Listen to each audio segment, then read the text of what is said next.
aujourd'hui TD, transfert thermique.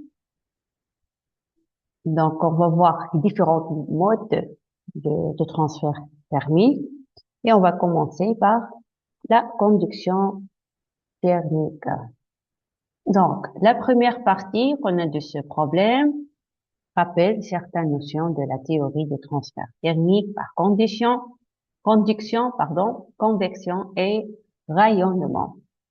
Les deux de conduction, on considère un corps homogène, c'est-à-dire formé par le même motif, qui, comme vous voyez là, dans la figure numéro 1, de section droite S, de longueur L, de masse M, volumique, ρ, de conductivité thermique, lambda, de capacité thermique massive C, avec le lambda ρ C sont constantes.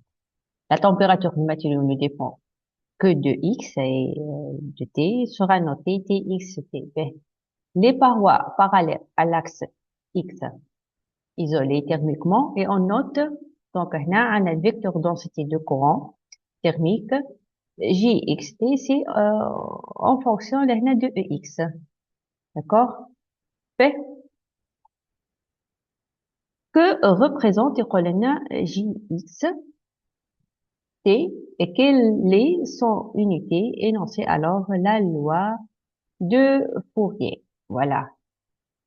Donc, pour le flux thermique, donc ici, là, on a tout d'abord, on a comme définition des différents modes de transfert thermique. OK? Donc, définition de transfert thermique, par convection, c'est quoi? Par convection et par rayonnement. D'accord? Ben, donc, pour notre exercice, alors, euh, un petit a, donc le flux thermique, bien puissance thermique à travers la section S du corps est présenté par l'expression suivante, liée à l'intégrale double de notre vecteur densité de courant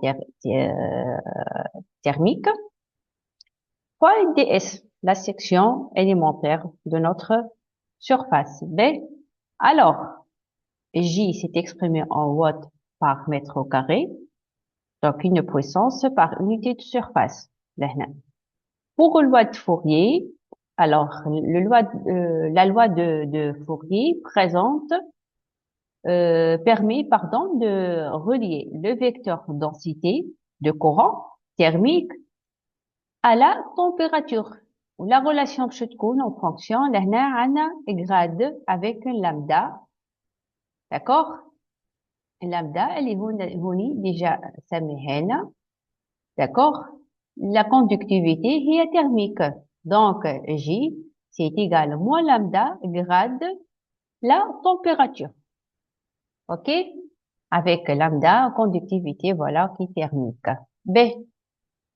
Le moins, là, traduit le fait que la chaleur passe des zones chaudes vers les zones froides.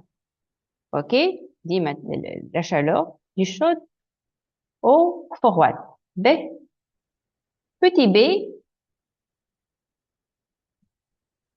attends, effectuer un bilan énergétique pour un volume élémentaire de matériaux compris entre les abscisses x et x plus dx, entre les instants t et t plus dt, en supposant qu'il n'existe pas d'apport énergétique autre que par conduction et qu'il n'y a pas production d'énergie interne. Alors qu'on a donné alors l'équation aux dérivées partielles dérivée par tx de t. Voilà. Donc, en appliquant le premier principe à un volume élémentaire du matériau, qui est compris qu'on a entre Lx voulu x plus dx, là, partie هذه.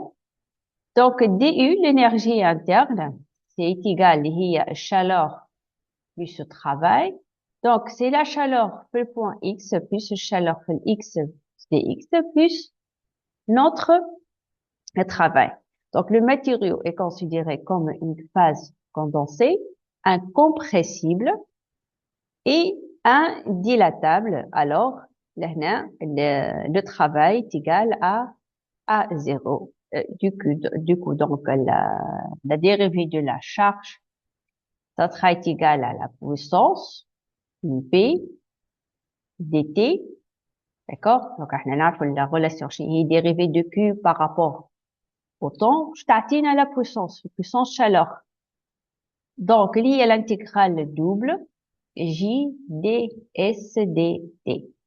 OK? Voilà. Ben, ici, il va